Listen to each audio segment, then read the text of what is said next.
নমস্কার বন্ধুরা, আমি শিপিকা কুকিং ব্লগে আপনাদের স্বাগত জানাই। তো বন্ধুরা, আজকেও একটা দারুণ রেসিপি নিয়ে চলে এসেছি। আজকে করব গাজরের হালুয়া। তো চলেন শুরু করে দেব। তো বন্ধুরা, এখানে আমি 1 কিলো লাল গাজর নিয়ে নিয়েছি। আপনারা চাইলে অরেঞ্জ গাজরটাও নিতে পারেন। তো আমি এখন গ্রেট করে নেব। তার আগে আমি কিন্তু খুব সুন্দর করে চোজাটা ছাড়িয়ে নিয়েছি। ছাড়িয়ে নিয়ে পরিষ্কার করে ধুয়ে নিয়েছি।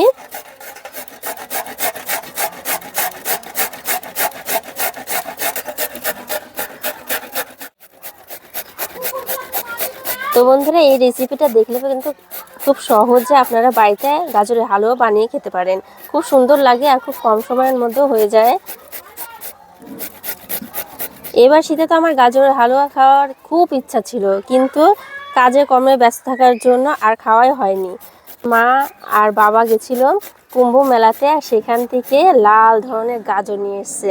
তো ভাবলাম সেই গাজর দিয়ে গাজরের হালুয়াটা করেই ফেলি। তার জন্য কিন্তু ভিডিওটাও আমি করলাম যে না, আপনাদের সঙ্গেও সেই রেসিপিটা শেয়ার করি। আর এই লাল গাজর দিয়ে কিন্তু গাজরের হালুয়াটা হয়, খুব সুন্দর লাগে, ভালো লাগে খেতে। আর আমাদের এখানে লাল গাজরটা বেশি পাওয়াই যায় না, ধরতে গেলে পাওয়াই যায় না, অরেঞ্জ গাজরটাই পাওয়া যায়। তাই লাল গাজর পেয়ে আমি খুব খুশি, না গাজরের হালুয়া খাওয়া হবে। তো বন্ধুরা, এদিকে কিন্তু গাজরটা খুব সুন্দর করে গ্রেট করে নিয়েছি। আর এদিকে হাফ লিটার দুধ আমি গরম করতে বসিয়ে দিয়েছি, মানে জাল দিতে বসিয়ে দিয়েছি।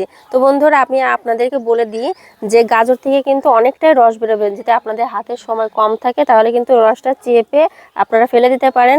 আর আমার হাতে অনেকটা সময় আছে, তার জন্য কিন্তু আমি রসটা চেপে বের করব না, কারণ এই গাজরের রসটাতেই আসল ফ্লেভারটা আছে। তো দুধটা আগে প্রথমে জাল দেওয়া হয়ে যাক, তারপরে গাজরগুলো দিয়ে দেবো।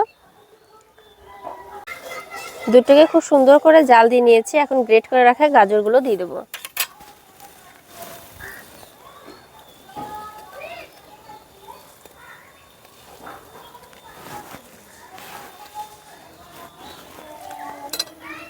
এখন নাড়াচাড়া করে ভালো করে মিশিয়ে ঢাকা দিয়ে গাজরটাকে সেদ্ধ করে নেব 15 মিনিটের মতন।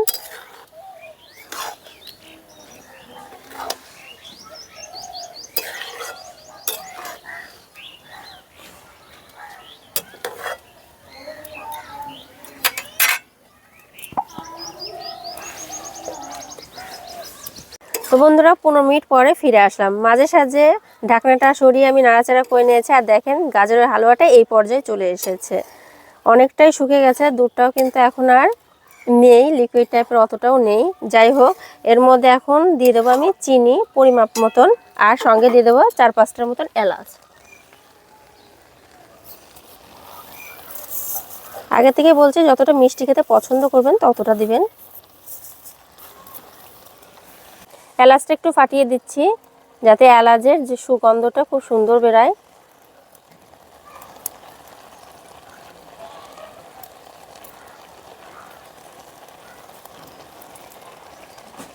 এখন নাড়াচাড়া করে মিশিয়ে নেব।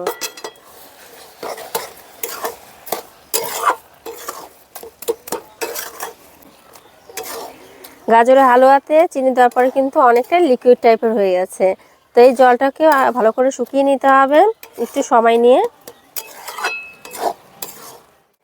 এলাচ আর চিনি দেওয়ার পরে খুব সুন্দর করে শুকিয়ে নিয়েছি। চিনি থেকে যতটা জল বেরিয়েছে অনেকটাই শুকিয়ে নিয়েছি। এই পর্যায়ে দিয়ে দেবো আমি ঘি আর বাদাম। বাদামটা ছোট ছোট করে কেটে নিয়েছি।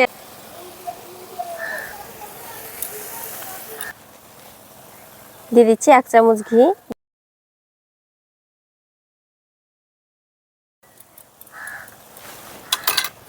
এখন নাড়াচাড়া করে মিশিয়ে নেব।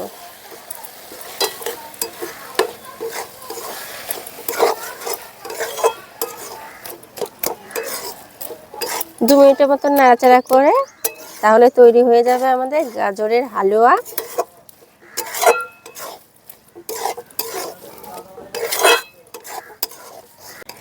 তো বন্ধুরা, আমাদের গাজরের হালুয়াটা হয়ে গেছে, এখন সার্ভ করে নিচ্ছি।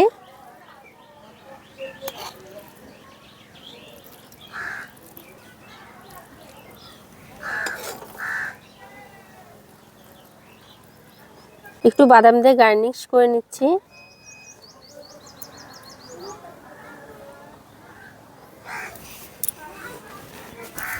তো বন্ধুরা দেখলেনই কত সহজে গাজরের হালুয়াটা তৈরি করে দেখালাম আপনাদেরকে, কতটা কম উপকরণে বাড়ি ঘরোয়াভাবে গাজরের হালুয়াটা তৈরি করে দেখালাম। আপনারা চাইলে কিন্তু ক্ষীর খোয়া সবই দিতে পারেন। আমি যেভাবে বাড়িতে তৈরি করি সেভাবেই তৈরি করে দেখালাম আপনাদেরকে, খুব সহজে যদি আপনারা বাড়িতে বানিয়ে নিতে পারেন।